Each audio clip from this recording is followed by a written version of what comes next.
السلام علیکم ورحمۃ اللہ وبرکاتہ۔ وَلَقَدْ يَسَّرْنَا الْقُرْآنَ لِلذِّكْرِ فَهَلْ مِن مُّدَّكِرٍ، اور ہم نے اس قرآن کو نصیحت کے لیے آسان ذریعہ بنا دیا ہے، پھر کیا ہے کوئی نصیحت حاصل کرنے والا؟ نحمدہ ونصلی علی رسولہ الکریم، اما بعد فاعوذ باللہ من الشیطان الرجیم، بسم اللہ الرحمن الرحیم۔ رب اشرح لی صدری ویسر لی امری واحلل عقدۃ من لسانی یفقہوا قولی رب یسر ولا تعسر وتمم بالخیر۔ اللہم انا نسألک علما نافعا ورزقا طیبا وعملا متقبلا، اللہم فقہنا فی الدین، آمین۔ تفسیر سورۃ فلق، پارہ نمبر 30، سورت نمبر 113۔ لفظی ترجمہ۔ بسم اللہ الرحمن الرحیم، اللہ کے نام سے شروع کرتی ہوں جو بے حد رحم والا نہایت مہربان ہے۔ قل، کہہ دے، اعوذ، میں پناہ پکڑتا ہوں یا پناہ پکڑتی ہوں، برب، رب کی، الفلق، مخلوق کے، برب الفلق، مخلوق کے رب کی، من شرری، اس چیز کے شر سے، ما، جو، خلق، اس نے پیدا کی، ومن شرری غاسق، اور اندھیری رات کے شر سے، اذا، جب، وقب، وہ چھا جائے، واو کا مطلب اور، من شرری، اور ان کے شر سے، النفاثاتی، جو پھونکے مارنے والی ہیں، فی العقد، گرہوں میں، وَمِن شَرِّ النَّفَّاثَاتِ، اور ان کے شر سے جو پھونکے مارنے والی ہیں، فی العقد، گرہوں میں،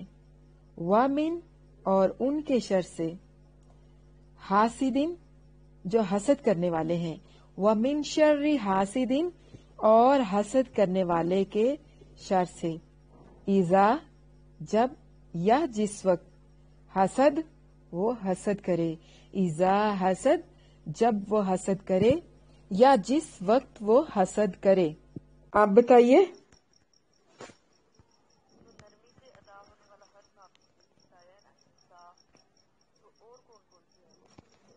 یہ انشاءاللہ ہم آپ کو ساتھ ساتھ بتائیں گے، ایک دم سے بتایا تو یاد نہیں رکھ سکیں گے اتنا سارا۔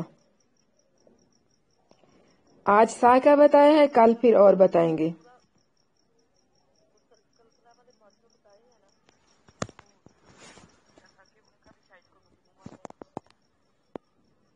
نہیں، انشاءاللہ کل اور تھوڑا تھوڑا کر کے 1 بائی 1 کر کے آگے جائیں گے نا۔ بسم اللہ الرحمن الرحیم، اللہ کے نام سے شروع جو بے حد رحم والا نہایت مہربان ہے۔ قل اعوذ برب الفلق، تو کہہ میں مخلوق کے رب کی پناہ پکڑتا ہوں، من شر ما خلق، اس چیز کے شر سے جو اس نے پیدا کی ہے، یہ با محاورہ، وَمِن شَرِّ غَاسِقٍ إِذَا وَقَبَ، اور اندھیری رات کے شر سے جب وہ چھا جائے، وَمِن شَرِّ النَّفَّاثَاتِ فِي الْعُقَدِ، اور گرہوں میں پھونکنے والیوں کے شر سے، وَمِن شَرِّ حَاسِدٍ إِذَا حَسَدَ، اور حسد کرنے والے کے شر سے جب وہ حسد کرے۔ آج ہم انشاءاللہ پڑھیں گے سورۃ فلق۔ سورۃ فلق کا مختصر سا تعارف کچھ اس طرح سے ہے، نوٹ کر لیجئے۔ مکی سورت ہے، ترتیب قرآنی کے اعتبار سے 113 نمبر اور ترتیب نزولی کے اعتبار سے 20 نمبر پر، یعنی 20ویں نمبر پر ہے۔ آیات کی تعداد 5 اور رکوع کی تعداد 1 ہے۔ کسی بھی قسم کے شر سے اللہ تعالیٰ کی پناہ مانگنے کے لیے سورۃ فلق اور سورۃ الناس جیسی کوئی چیز نہیں۔ ان صورتوں میں تمام جسمانی روحانی آفات سے بچانے اور انہیں دور کرنے کی زبردست تاثیر موجود ہے۔ موجودہ دور میں دیکھیے، یہ ایک بہت اہم ضرورت ہے۔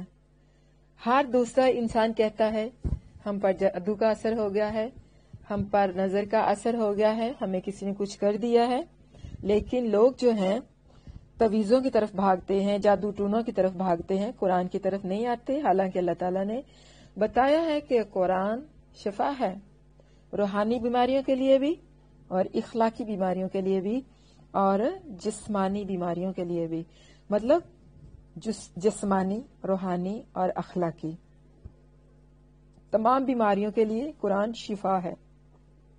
لیکن ہم قرآن کی طرف آتے ہی نہیں ہیں۔ یہ دیکھیے، یہ جو سورت فلق اور سورت ناس، اس کو بولتے ہیں معوذتین، یہ بہترین صورتیں ہیں ہر قسم کی جسمانی روحانی آفات سے بچانے کے لیے اور انہیں دور کرنے کے لیے، کیونکہ ان کے اندر اللہ کے نبی صلی اللہ علیہ وسلم کے فرمان کے مطابق بہت ہی زبردست تاثیر موجود ہے، جو جادو ٹونے، حسد اور آسیب، جنات جو ہیں جتنے بھی، ان سب سے بچاتی ہے انسان کو، یعنی محفوظ رکھتی ہے۔ تو یہ بہترین صورت ہے، رات کو سوتے وقت بھی انہیں پڑھا کریں لازمی۔ یعنی یہ جو سورت فلق اور سورت ناس ہے، روحانی بیماریوں کا ہو گیا، جس طرح کہ حسد ہو گیا، نظر ہو گئی، یہ دکھائی نہیں نہ دیتے لیکن لگ جاتے ہیں۔ اللہ کے نبی صلی اللہ علیہ وسلم کا فرمان ہے کہ جو نظر ہے وہ اونٹ کو ہانڈی اور انسان کو قبر تک پہنچانے کا ذریعہ ہے، مطلب یہ اتنی شدید ہوتی ہے، تو اس کو سیریسلی لینا چاہیے، اس کو غیر سنجیدہ نہیں لینا چاہیے۔ بعض لوگوں کے نزدیک جادو اور یہ اس طرح کی کچھ چیزیں نہیں ہوتی، نہیں یقین کرتے لوگ، اور جو ایسا کرتے ہیں وہ اللہ کے فرمان اور اس کے نبی صلی اللہ علیہ وسلم کے فرمان کی نافرمانی کرتے ہیں، کیونکہ خود اللہ تعالیٰ نے اپنے قرآن کے اندر یہ چیزیں اسی لیے نازل فرمائی ہیں۔ ان کا اثر اللہ کے نبی صلی اللہ علیہ وسلم پر ہوا، صحابہ کرام پر ہوا، بہت سارے واقعات ملتے ہیں اس کے بارے میں حدیثوں سے، اور انشاءاللہ کچھ بیان بھی کریں گے آپ لوگوں کے سامنے کہ کس طرح سے صحابہ کرام پر بھی اور اللہ کے نبی صلی اللہ علیہ وسلم پر بھی ان کا اثر ہوا تھا۔ تب اللہ تعالیٰ نے یہ معوذتین نازل فرمائی تھی، کس لیے؟ ان کے توڑ کے لیے۔ تو بجائے کہ آپ لوگ پیروں بابوں کے پاس بھاگیں، تویز دھاگوں کے پاس بھاگیں، اور یہ کڑے اور یہ کیا پہنتے ہیں، انگوٹھیاں اور تویز، جو کچھ بھی پہناتے ہیں، ان سب سے بہتر کیا ہے، آپ لوگ معوذتین پڑھیں، سورت فلق اور سورت ناس پڑھ کے دم کریں، انشاءاللہ اللہ کے فضل سے تمام اثرات جو ہے نا وہ ختم ہو جائیں گے۔ دیکھیے، اللہ کے رسول صلی اللہ علیہ وسلم نے ان دونوں صورتوں کی بہت ہی زیادہ فضیلت بیان فرمائی ہے، خصوصاً پناہ کے باب میں ان کی کوئی مثال نہیں ہے، مطلب پناہ کے باب میں یہ بے مثال صورتیں ہیں۔ کچھ ہم آپ کے سامنے بیان بھی کریں گے تاکہ آپ لوگوں کو اس کی اہمیت اور افادیت کا پتہ چل سکے۔ حضرت عقبہ بن عامر رضی اللہ عنہ کہتے ہیں کہ رسول اللہ صلی اللہ علیہ وسلم نے فرمایا، علم ترى آیات انزلت اللیلۃ لم یرى مثلہن قط، قل اعوذ برب الفلق وقل اعوذ برب الناس۔ مسلم شریف کی یہ حدیث ہے، کتاب صلاۃ المسافرین، حدیث کا نمبر ہے 814۔ کیا تم نے وہ آیات نہیں دیکھی جو آج رات نازل کی گئی ہیں، جن کی مثل کبھی دیکھی ہی نہیں گئی؟ وہ سورت فلق اور سورت ناس ہیں۔ اسی طرح حضرت ابن عباس جوہنی رضی اللہ عنہ سے روایت ہے کہ رسول اللہ صلی اللہ علیہ وسلم نے ان سے فرمایا، الا اخبرک بافضل ما یتعوذ به المتعوذون؟ قال بلا یا رسول اللہ صلی اللہ علیہ وسلم۔ قال قل اعوذ برب الفلق وقل اعوذ برب الناس ہاتین سورتین۔ نسائی شریف کی یہ حدیث ہے، کتاب استعاذہ یعنی پناہ کے باب میں آتی ہے، اور حدیث کا نمبر ہے 5434۔ کیا میں تمہیں وہ سب سے بہتر وہ چیز نہ بتاؤں جس کے ساتھ پناہ پکڑنے والے پناہ پکڑتے ہیں؟ انہوں نے کہا کیوں نہیں ہے اللہ کے رسول صلی اللہ علیہ وسلم، بتائیے۔ آپ صلی اللہ علیہ وسلم نے فرمایا، پڑھا کریں قل اعوذ برب الفلق قل اعوذ برب الناس، یہ دو صورتیں۔ اور اسی طرح حضرت عبداللہ بن خبیب رضی اللہ عنہ بیان کرتے ہیں، خرجنا فی لیلۃ مطیرۃ وظلمۃ شدیدۃ